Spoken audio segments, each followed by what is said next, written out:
আকাশবাণী আগরতলা। স্থানীয় সংবাদ পড়ছে চন্দন লেখাপাল। এখনকার বিশেষ বিশেষ খবর হলো, ত্রয়োদশ রাজ্য বিধানসভার পঞ্চম অধিবেশন আজ শেষ হয়েছে। বিধানসভায় আজ the Tripura appropriation bill 2024, the Tripura state goods and services ট্যাক্সের অষ্টম সংশোধনী বিল এবং দ্য ত্রিপুরা হাউসিং বোর্ড দ্বিতীয় সংশোধনী বিল পাশ হয়েছে। প্রধানমন্ত্রী নরেন্দ্র মোদী বলেছেন যে জল সংরক্ষণ শুধু একটি নীতি নয়, সামাজিক প্রতিশ্রুতির বিষয়। প্যারিস প্যারা অলিম্পিকে পুরুষদের হাই জাম্পে স্বর্ণপদক জয়ী প্রবীণ কুমারকে রাষ্ট্রপতি দ্রৌপদী মুর্মু এবং প্রধানমন্ত্রী নরেন্দ্র মোদী অভিনন্দন জানিয়েছেন। এবারে আসছে বিস্তারিত সংবাদে। ত্রয়োদশ রাজ্য বিধানসভা 3 দিনব্যাপী পঞ্চম অধিবেশন আজ শেষ হয়েছে। শেষ দিনে মোট 3টি বিল গৃহীত হয়। বিলগুলি হল the Tripura appropriation bill 2024, the Tripura state goods and services ট্যাক্সের অষ্টম সংশোধনী এবং দ্য ত্রিপুরা হাউসিং বোর্ড দ্বিতীয় সংশোধনী বিল।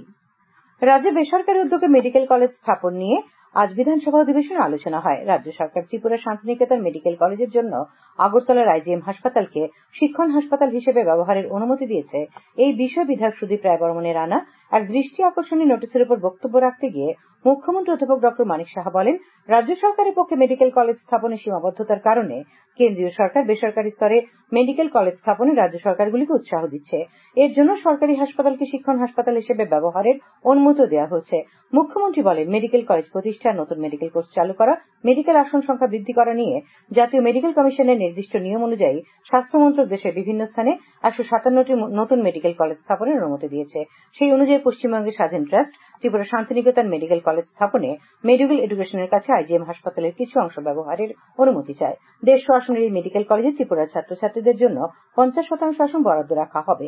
মুখ্যমন্ত্রী বিরোধীদের আনা অভিযোগ খণ্ডন করে বলেন, জাতীয় মেডিকেল কমিশনের নিয়মবিধি মেনেই এই হাসপাতাল গড়ার প্রস্তাব করা হয়েছে।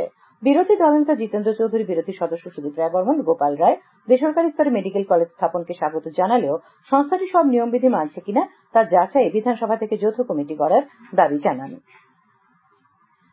আজ রাজ্যের মডেল কেরিয়ার সেন্টারে চাকরি মেলা অনুষ্ঠিত হয়েছে। Employment services and man power planning দপ্তরের অধিকর্তা অসীম সাহা জানান, বিভিন্ন বেসরকারি সংস্থায় 50টি পদে নিয়োগ করা হবে।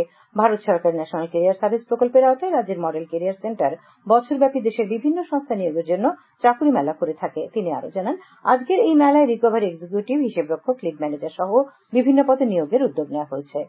সাম্প্রতিক ভয়াবহ বন্যায় আগরতলা থেকে উদয়পুর হয়ে বিলোনিয়া পর্যন্ত রেল লাইনের বিভিন্ন অংশ ক্ষতিগ্রস্ত হওয়ায় আগরতলা ও সাবরুমের মধ্যে ডেমো ট্রেন সার্ভিস এখনো বন্ধ রয়েছে। এই রুটের সমস্ত ট্রেন আজ ও আগামীকালের জন্য বাতিল করা হয়। তাছাড়া কাঞ্চনজঙ্ঘা এক্সপ্রেস আগামীকাল সাবরুমের পরিবর্তে আগরতলা থেকে শিয়ালদহের উদ্দেশ্যে রওনা হবে বলে এনএফ রেলওয়ে সূত্রে জানানো গেছে। পিএম জনমন প্রকল্পের আওতায় আজ আমবাসা মহকুমার অন্তর্গত কুলাই আরএফ এক্সটেনশন ভিলেজ কমিটির অন্তর্গত মাসরাইপাড়া এলাকায় একটি বিশেষ প্রশাসনিক শিবির অনুষ্ঠিত হয়। মূলত রিয়াং জনজাতিদের জন্য এই বিশেষ শিবিরের আয়োজন। মহকুমা প্রশাসনের পাশাপাশি বিভিন্ন দপ্তর এই প্রশাসনিক শিবিরে রিয়াং জনজাতিদের বিভিন্ন সুবিধা প্রদান করে, যেমন income certificate, PRTC, caste certificate, Aadhaar card, ration card সংশোধন ইত্যাদিও করা হয়। সেখানে স্বাস্থ্য শিবিরের পাশাপাশি বন দপ্তরের পক্ষ থেকে বিনামূল্যে গাছের চারা প্রদান করা হয়। এক সাক্ষাৎকারে আমবাসার ডিসিএম সমীরণ রায় জানান, এই প্রশাসনিক শিবিরগুলি আগামী 10 তারিখ পর্যন্ত মহকুমার বিভিন্ন এলাকায় অনুষ্ঠিত হবে। শিবিরে উপস্থিত সুবিধাভোগী ভীষণজয় রিয়াং জানান, এই শিবিরগুলির মাধ্যমে তারা যথেষ্ট উপকৃত হচ্ছেন। এর জন্য তিনি রাজ্য সরকার এবং কেন্দ্রীয় সরকারকে ধন্যবাদ জানিয়েছেন। উত্তর জেলার 10দা ব্লকে আগামীকাল থেকে পিএম জনমন প্রকল্পে প্রকৃত পিছিয়ে পড়া জনজাতি পরিবারগুলির 100% সহায়তা দেওয়ার লক্ষ্যে সচেতনতা অভিযান ও শিবির অনুষ্ঠিত হবে। কর্মসূচি হিসেবে আগামীকাল ব্লকের পশ্চিম ভান্ডারিমা, 9 সেপ্টেম্বর এসকে শেরমুন, 10 সেপ্টেম্বর উত্তর দুইসামা, 11 সেপ্টেম্বর পূর্ব সাতনালা, 12 তারিখে পশ্চিম সাতনালা, 13 সেপ্টেম্বর পূর্ব ভান্ডারিমা, 17 তারিখে কালাপানি, 18 সেপ্টেম্বর খাকচাংপাড়া ভিলেজে এই সচেতনতা অভিযান ও শিবিরগুলি হবে। উল্লেখ্য, শিবিরগুলিতে রিয়াং জনজাতি সম্প্রদায়ের সুবিধাভোগীদের মধ্যে বিভিন্ন সুবিধা দেওয়া হবে। শিবিরগুলিতে আধার নিবন্ধীকরণ, রেশন কার্ড, কিষাণ ক্রেডিট কার্ড, পিএম কিষাণ, পিএম উজ্জ্বলা যোজনায় গ্যাস সংযোগ, এসটি সার্টিফিকেট করার সুযোগ থাকবে। 10দা ব্লক কার্যালয় থেকে এই সংবাদ জানানো হয়েছে। খবর প্রচারিত হচ্ছে আকাশবাণীর আগরতলা কেন্দ্র থেকে। প্রধানমন্ত্রী নরেন্দ্র মোদী বলেছেন যে জল সংরক্ষণ শুধু একটি নীতি নয়, সামাজিক প্রতিশ্রুতির বিষয়। তিনি বলেন, এটি একটি প্রচেষ্টা ও একটি পুণ্যের কাজ এবং এই আইনে উদারতার পাশাপাশি দায়িত্ব রয়েছে। প্রধানমন্ত্রী আজ ভিডিও কনফারেন্সের মাধ্যমে গুজরাটের সুরাটে জল সংরক্ষণ উদ্যোগ জল সঞ্চয় জনভাগিদারির উদ্বোধনী অনুষ্ঠানে বক্তব্য রাখছিলেন।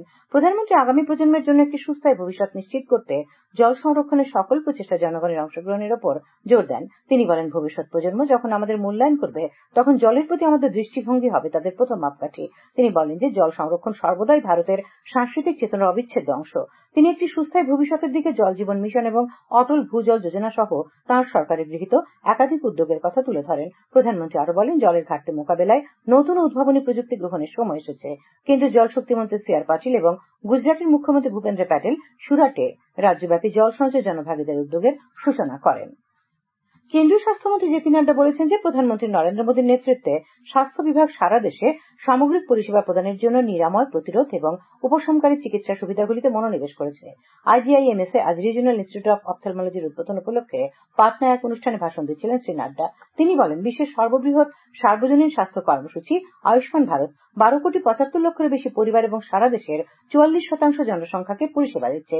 এতে 5 লক্ষ টাকা পর্যন্ত চিকিৎসা সুবিধা পাওয়া যায়। তিনি বলেন, আগে দেশে 6টি এইমস ছিল, কিন্তু মোদী সরকারের প্রচেষ্টায় এই সংখ্যা 22-এ পৌঁছেছে। অবিলম্বে রাজ্যকে জাতীয় বিপর্যয় এলাকা হিসেবে ঘোষণা করা রাজস্ব দপ্তরের উচ্চ পর্যায়ে তদন্ত কমিটি গঠন করে প্রকৃত ক্ষতিগ্রস্তদের তালিকা তৈরি সহ রাজ্য সরকারের কাছে 7 দফা দাবি পেশ করেছে সিপিআইএম। আগরতলা প্রেস ক্লাবে আজ এক সাংবাদিক সম্মেলনে সংগঠনের রাজ্য সম্পাদক পার্থ কর্মকার এই কথা জানান। তিনি জানান, সাম্প্রতিক বন্যায় প্রকৃত ক্ষতিগ্রস্তদের অবিলম্বে আর্থিক সহায়তা প্রদান ও আগামী 6 মাস বিনামূল্যে দ্বিগুণ পরিমাণে রেশন প্রদানেরও দাবি জানানো হয়েছে। মুখ্যমন্ত্রী অধ্যাপক ডক্টর মানিক সাহা আজ বিধানসভা বিধায়ক তোফাজ্জল হোসেনের একটি দৃষ্টি আকর্ষণের নোটিশের জবাবে জানান, বিশালগড়, বক্সনগর, সোনামুড়া হয়ে বিলোনিয়া পর্যন্ত রাস্তাটি উন্নতিকরণের জন্য কেন্দ্রীয় সরকারের কাছে প্রস্তাব পাঠানো হয়েছিল। এই রাস্তাটি উন্নতিকরণের জন্য কেন্দ্রীয় সরকার 172,21,00,000 টাকা বরাদ্দ করেছে। মুখ্যমন্ত্রী অধ্যাপক ডক্টর মানিক সাহা বিধানসভায় জানিয়েছেন, নিয়োগ বিধি সংশোধনের পর রাজ্যের সরকারি কলেজগুলিতে অধ্যাপকের শূন্যপদ পূরণ করা হবে। আজ বিধানসভায় বিরোধী দলনেতা জিতেন্দ্র চৌধুরীর এক প্রশ্নের উত্তরে তিনি কথা জানান। মুখ্যমন্ত্রী জানান, বর্তমানে অধ্যাপকের শূন্যপদ রয়েছে 277টি। তাছাড়া আরো 126টি শূন্যপদ পূরণের জন্য অনুমোদন পাওয়া গেছে। জাতির পিতা মহাত্মা গান্ধীর আসন্ন জন্মজয়ন্তীকে সামনে রেখে স্বচ্ছতা হি সেবা কর্মসূচি পালনের প্রস্তুতি চলছে 59 জেলায়। আজ দুপুরে কৈলাসহর সার্কিট হাউসের কনফারেন্স হলে এই উপলক্ষে জেলা ভিত্তিক বৈঠকে উপস্থিত ছিলেন জেলার অতিরিক্ত জেলা শাসকদ্বয় অর্ঘ সাহা এবং এল ডার্লং, কৈলাসহরের এসডিএম প্রদীপ সরকার সহ জেলার বিভিন্ন দপ্তরের আধিকারিকরা। বৈঠকে স্বচ্ছতা হি সেবা কর্মসূচিকে সফল ও সার্থক করে তুলতে আলোচনা, মত বিনিময় হয়। উপস্থাপিত হয় তথ্যচিত্র। এই কর্মসূচিতে আগামী 14 সেপ্টেম্বর থেকে 1 অক্টোবর পর্যন্ত বিভিন্ন অনুষ্ঠান হবে। গান্ধী জয়ন্তীতে পালিত হবে স্বচ্ছ ভারত দিবস। উল্লেখ্য, এবছর স্বচ্ছতা হি সেবা পক্ষকালব্যাপী কর্মসূচির ভাবনা স্বভাব স্বচ্ছতা, সংস্কার স্বচ্ছতা। বৈঠক শেষে 59 জেলার অতিরিক্ত জেলা শাসক অর্ঘ সাহা জানান, কর্মসূচিতে জেলায় 100টি স্থান চিহ্নিত করে এসব স্থানে বিশেষ পরিচ্ছন্নতা অভিযান করা হবে। তিনি এক্ষেত্রে জনভাগিদারিত্বের উপর গুরুত্ব আরোপ করেন।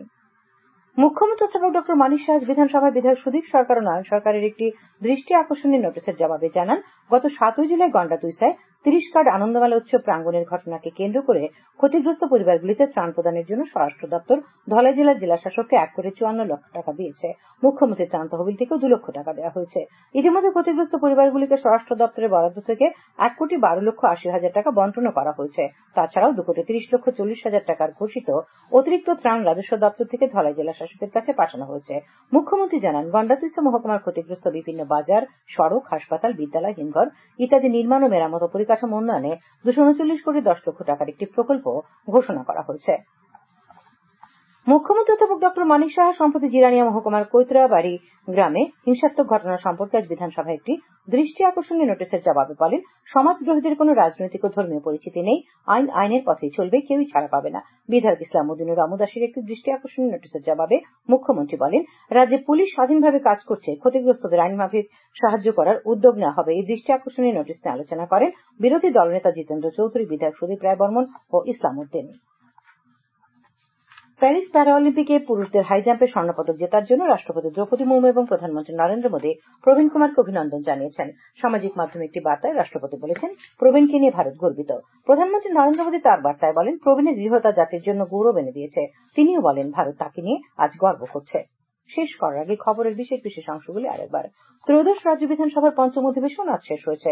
বিধানসভায় the Tripura appropriation bill 2024, the Tripura state goods and services ট্যাক্সের অষ্টম সংশোধনী বিল এবং ত্রিপুরা হাউসিং বোর্ড দ্বিতীয় সংশোধনী বিল পাশ হয়েছে। প্রধানমন্ত্রী নরেন্দ্র মোদী বলেছেন যে জল সংরক্ষণ শুধু একটি নীতি নয়, সামাজিক প্রতিশ্রুতির বিষয়। প্যারিস প্যারা অলিম্পিকে পুরুষদের হাই জাম্পে স্বর্ণপদক জয়ী প্রবীণ কুমারকে রাষ্ট্রপতি দ্রৌপদী মুর্মু এবং প্রধানমন্ত্রী নরেন্দ্র মোদী অভিনন্দন জানিয়েছেন। স্থানীয় সংবাদ আজকের মতো এখানেই শেষ হলো।